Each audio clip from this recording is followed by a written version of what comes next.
সকলোকে নমস্কাৰ জনাই মোৰ নতুন এটা ভিডিঅ'লৈ স্বাগতম জনালোঁ আৰু সালভিয়া ইয়াত ৰখা সালভিয়াখিনি গোটেইখিনি চেল হ'ল যিখিনি শুকান পাত আছিলে তাইক বচাই আনি পলি হাউচৰ ভিতৰত ভৰাই থৈছোঁ ৰাতি বৰষুণ হোৱাৰ সম্ভাৱনা আছে অকণমান দিনটো ডাৱৰীয়া হৈ থাকিলে সেইকাৰণে পলি হাউচৰ ভিতৰত ভৰাই থলোঁ আৰু ভিডিঅ'টো এতিয়া কৰা নহয় দুদিনমানৰ আগতে মই ভিডিঅ'টো কৰি ৰাখিছিলোঁ কিন্তু বহুত ব্যস্ততাৰ কাৰণে মই ভিডিঅ' দিব পৰাই নাছিলোঁ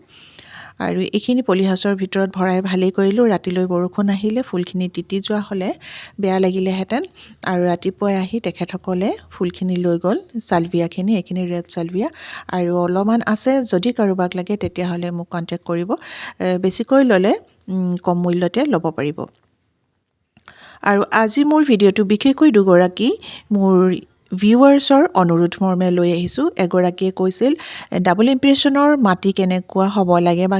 কি দিব লাগে বনাওঁতে আৰু এগৰাকীয়ে কৈছিল গোলাপৰ পাতবোৰ যেতিয়া স্পট পৰে ব্লেক স্পট পৰি হালধীয়া হৈ সৰি যায় তেতিয়া কি কৰিব লাগিব বা কেনেকুৱা ধৰণৰ আমি তাত ট্ৰিটমেণ্ট ল'ব লাগে আজি তাৰ ওপৰতে মই ভিডিঅ'টো বনাম আৰু যিসকলে উপকৃত হ'ব কমেণ্ট কৰি জনাব যদি ভাল পায় মোৰ ভিডিঅ'টো লাইক শ্বেয়াৰ কমেণ্ট কৰি দিব আৰু নতুনসকলে যিসকলে আজি প্ৰথমবাৰলৈ চাইছে তেখেতসকলে মোৰ ভিডিঅ'টো ছাবস্ক্ৰাইব কৰি বেল আইকনটো প্ৰেছ কৰি দিব আৰু লাইক কমেণ্ট শ্বেয়াৰ কৰিবলৈ নাপাহৰিব প্ৰথমতে মই দেখুৱাই লৈছিলোঁ এই যে লতা গোলাপটো আপোনালোক সকলোৱে জানে তথাপিতো আজি নতুনকৈ চোৱাসকলে বা নজনাসকলৰ বাবে দিছোঁ এনেকৈ যে আধাতে ভাঙি যায় তেতিয়াহ'লে এই ডালটোত বহুত বেছি পোখা মাৰিব গতিকে এনেকুৱাকৈ ৰাখি নথব একেবাৰে ডালটো গছজোপাৰ পৰা ছেপাৰেট কৰি উলিয়াই লৈ আহিব তেতিয়াহে আকৌ পুনৰ বহুদিনৰ মূৰত ওলাব নহ'লে এই ডালটোতে বহুত পাত মানে ব্ৰাঞ্চ ওলাই জোপোহা হৈ যাব আৰু মেইন গোলাপজোপা তেতিয়া মৰি যাব আৰু এইটো খুব সোনকালে বাঢ়ে লতা গোলাপটো গতিকে আপোনালোকে মাহেকত এবাৰ সদায় গোলাপখিনি চাবই আৰু এই যদি লতা গোলাপটো বাঢ়িবলৈ হয় মেইন গোলাপজোপা মৰি যাব বা মেইন গোলাপজোপা খুব নিখকটীয়া হৈ থাকিব আৰু এতিয়া আপোনালোকক আহোঁ গোলাপজোপাত সদায় যদি ডালবোৰ শুকান দেখে আপোনালোকে কাটি চাফা কৰি ৰাখিব নহ'লে এই ব্লেক স্পটটো দেখিছে নহয় এইটো ফাংগাছ লাগিব প্ৰথমতে এনেকুৱা সেউজীয়া পাতবোৰত ব্লেক স্পটবোৰ পৰে সেউজীয়া হৈ থাকে পাতবোৰ লাহেকৈ তাৰপাছত পাতবোৰ হালধীয়া হৈ যায় অলপমান এনেকুৱা ধৰণৰ হয় নহয় জানো বাৰু এনেকুৱা হ'লে আমি কি কৰিব লাগিব মই হোম ৰেমেডি এটা আপোনালোকক দিম আপোনালোকে ব্যৱহাৰ কৰিব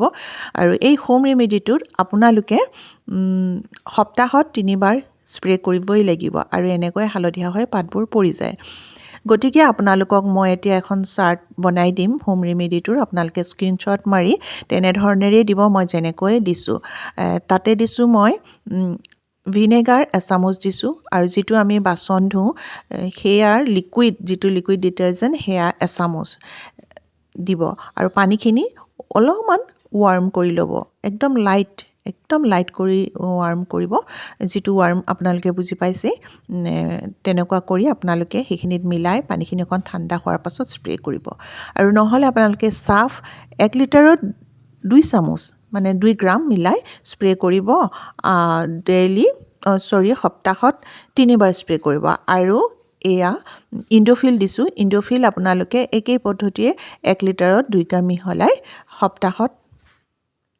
3 বাৰ মাৰিব মানে অল্টাৰনেটিভ ডে এদিন চাৰ্ফ মাৰিলে এদিন ইণ্ডোফিল মাৰিব আৰু হোম ৰেমেডিটো আপোনালোকক দি দিছোঁ ইয়াতে ৱাৰ্ম ৱাটাৰ যিটো একদম ৱাৰ্ম ৱাটাৰ হ'ব কিন্তু আপোনালোকে পানীখিনি ঠাণ্ডা হোৱাৰ পাছতহে স্প্ৰে কৰিব এইটো আপোনালোকে ব্যৱহাৰ কৰিব পাৰিব এইটো কিন্তু সপ্তাহত 3 বাৰকৈ স্প্ৰে কৰিব আৰু যিখিনিত আপোনালোকে গোলাপ ৰাখিছে সেয়াত কিন্তু ৰাতিপুৱা ৰ'দটো একদম সম্পূৰ্ণৰূপে পৰিব লাগিব আৰু দিনটো যদি ৰ'দ পৰে তেতিয়া আৰু ভাল আৰু কি কৰিব গোলাপ থকা জেগাডোখৰ আপোনালোকে মাহেকত এবাৰ চফা কৰি সাৰি পুচি চাফা কৰি ৰাখিব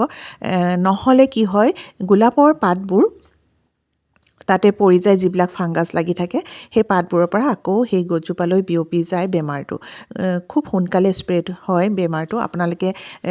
প্ৰথম দেখাৰ 10 দিনৰ ভিতৰতে গোটেই গোলাপজোপা নষ্ট কৰি পেলাই বেমাৰ ফাংগাছটোৱে একদম শেষ কৰি পেলাব গতিকে আপোনালোকে গোলাপৰ জেগাডোখৰ সদায় চাফা কৰি ৰাখিব মই এতিয়া আপোনালোকক দেখালোঁ মই গোলাপখিনি অঁতৰাই সদায় তেনেকৈ পাতবোৰ সাৰি চাফা কৰি ৰাখোঁ আৰু পাতবোৰ অকণমান বগা দেখিছেই সেই তেতিয়া মই আচলতে চাৰ্ফ এইবিলাক স্প্ৰে কৰি থাকোঁ ইণ্ডোফিল আৰু এইখিনি প্ৰথম আনোতে একদম নৱেম্বৰ ডিচেম্বৰত ইমান ধুনীয়া হৈ থাকে পাতবোৰ, কাৰণ পাতবোৰ তেতিয়া খুব শুকান হৈ থাকে আৰু শুকান হৈ থাকিব লাগে পাতবোৰ। পানী দিলে আপোনালোকে পাতত পানী তিয়াই নাৰাখিব।